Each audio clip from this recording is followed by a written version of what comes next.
Hello friends from the internet, we are back, one new episode, part 2 of Mononoke Hime episode. If you like part 1, you will love part 2.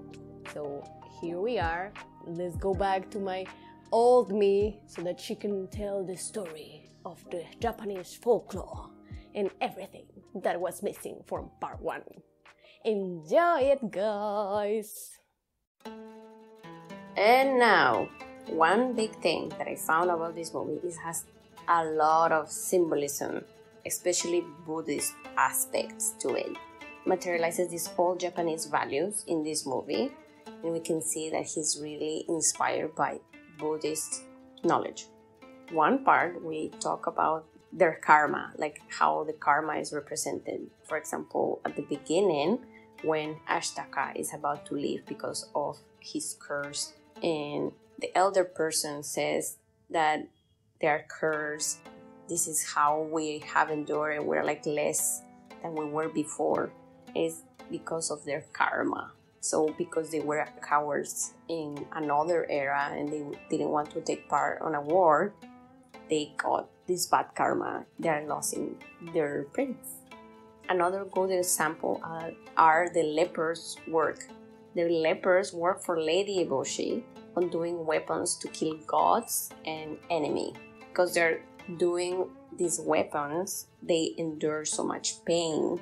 Their sickness is part of their bad karma because they're doing this work of creating arms of destruction. We also see another knowledge on it is the enlightenment part, in the path to the enlightenment. When Ashtaka starts his journey to live with this curse or try to heal it, he's set on the path to find enlightenment and resolve his obstacles along the way. And another clear Buddhist knowledge is that nothing exists by itself. So we see Ashtaka that is always asking, can humans and nature coexist? Miyazaki gives a clear answer towards the end of the film when he kind of explains with the movie that we have to live in harmony with the world around us, that we are all intertwined. We live together. We are all on the same boat. One thing that goes wrong affects the other one. So if we do harm the nature will not reassess, and then when it doesn't go back to what nature is, we are now impacted. So we are all intertwined. That's the concept of nothing exists by itself. We are all codependent. Now we're going to talk about some vocabulary or meaning of Japanese folklore that has in the movie.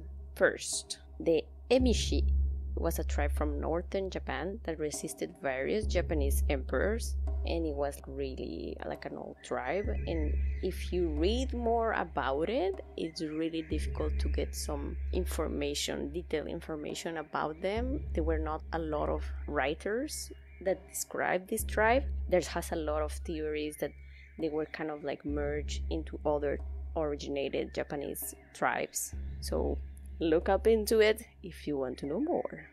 Then we have the great Shishigami. Shishigami means dear God.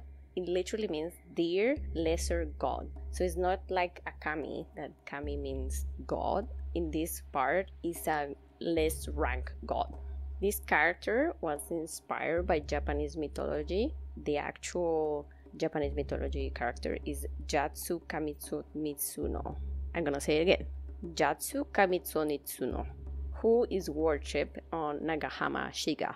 The description is that it was a deer with a tree in his head, and its origin comes from Buddhist scripture, the Kasuga deer mandala. They said that this god had the power to form planets, and he's believed to morph into his humanoid night walker form, Daidarabochi, after that, like in the film. In Mononoke Hime, he's only able to take life and give it back in this planet. But in Japanese mythology, he was way more powerful and had the power to create a whole planet. Another great one is the Daidarabochi. So the Daidarabochi on the Princess Mononoke is the Night Walker, but in Japanese mythology, it was a gigantic yokai, sometimes said to pose as a mountain range when sleeping. They said that the size of this god was so great that his footprints were creating innumerable lakes and ponds.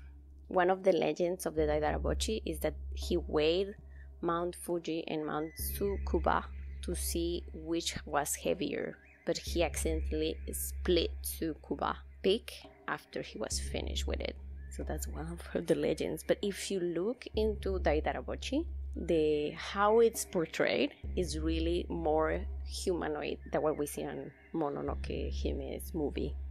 Then the most important one is Mononoke. Mononoke refers to 3 different kinds of spirit. A vengeful spirit. So they have different kind of spirits in the Japanese culture. That is Onryo, that's a vengeful spirit. The dead spirit, that's Chiryo. And live spirits, that is Ikiryo. So Mononoke is not a name, it's a word for supernatural, shape-shifting, and beings that possess people and cause suffering, disease, or death. So Mononoke itself means vengeful spirit. From what I have seen on the documentation, they put the Mononoke meaning more into the Onryo. That Onryo is literally the vengeful spirit. Sometimes they are also called wrathful spirits, hatred spirits, or resentful spirits. They are a type of ghost, so yurei, and they are believed to be capable of causing harm in the world of the living, injuring or killing enemies, or even causing natural disasters to exact vengeance, to redress the wrongs it received while alive. Then they were also said that Onryo were depicted as wronged women who are traumatized by what happened during life and exact the revenge in death. Actually, the meaning definition, the Onryo, I will say, is more close to what Mononoke means in this movie, because it's a vengeful spirit. It's a woman that had wrongs on her life and it's exacting revenge. Then we have the word Tatarigami. Tatarigami are cataclysmic demons from Japanese mythology. These creatures were immensely destructive forces of nature with malevolent intent. It could be fallen gods of hatred and strength.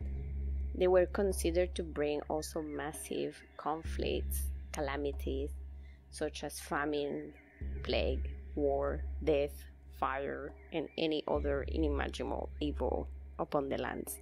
So I will say this meaning, this definition, goes really well with the Tatarigami that we see at the beginning, or the gods that fall into demons that we have seen in the movie. They bring disaster, war, fire, and plague, like the curse that Ashtaka had. So this meaning goes really well with what we see on the movie. And lastly, the most cute one on the movie, the Kodama. So the Kodama are the mountain and tree spirits of Japanese folklore. They were considered sometimes gods and they were worshipped. So they had like tiny shrines built in the bottom of the trees. You can see them on some pictures if you search for it.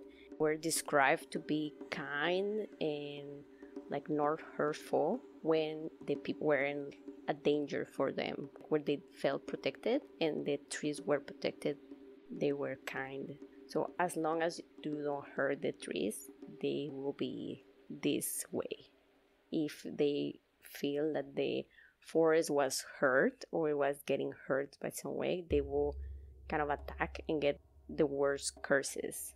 It is said that it's a very old belief, and Kodama is a very old word. It was spoken long before Japan had written language, and what exactly a Kodama is has changed over the centuries, from nature gods to goblin spirits. In ancient times, they were said to be kami, so gods, and these deities were living in the tree. But some other people were thinking that Kodama were not linked to a single tree, but on a forest, so they could move around the forest and travel freely from tree to tree. And other people believe that the kodamas were rooted to one single tree, and that tree was supposed to be a kodama. Even if it looked like a normal tree, the kodama was the tree itself. So it is said that if a woodsman who does not know when he's cutting a regular tree or not, it will draw blood if it's chopped into a kodama. And that kodama's curse is horrible, and it was one of the most powerful ones from what I've been seeing on the myths. It is also said that kodama is a sound, so the echoes that reverberated through mountains and valleys. The sound of a tree crashing in the woods was also said to be like a plaintive cry of the deity, and they were properly worshipped and honored so that they would protect houses and villages. That is all for all the Japanese folklore meanings. I hope you like it. It was really interesting to find this methodology, and it's like so different from what we will know in Occident or the Western world. So it's really cool if you look more into it. Well guys, I hope you liked this episode of the Mononoke Hime. Hopefully I inspire you to look at Studio Ghibli movies if you haven't seen any movie, or inspire you to watch the movies in their native language. It really is a big difference when you listen to a movie on their native language. Completely different. Everything gets right and you understand everything that the director was supposed to do in this movie. I encourage you to do that. If you want, if you're living in Canada, you can go and see the Studio Ghiblis on Netflix. Not difficult, it's just on Netflix. You can just press play. But maybe look more into it in your country. Depends, Netflix on other countries can have other things. So look into it. If not, I will suggest you to look up to this movie and get it a good watch. Right guys, hopefully you enjoyed this episode, and we will talk next week about something completely different than movies and everything. I will talk something really different. So if you are really into it, please put your little bell or something, an alarm. Every week we have a new episode, so don't miss it out. If you want to follow us, we have an Instagram page. It's Aleli de Colores Podcast. If you don't get what I'm saying, just go right down in your podcast section and it will say website. And my website is not a website, it's an Instagram page. So follow us there. Let us know what you think of the episode. If you have any requests, we get requests. That's all good. So that we can interact together, guys. Just follow us. We'll be there. And see you next week. Bye, friends!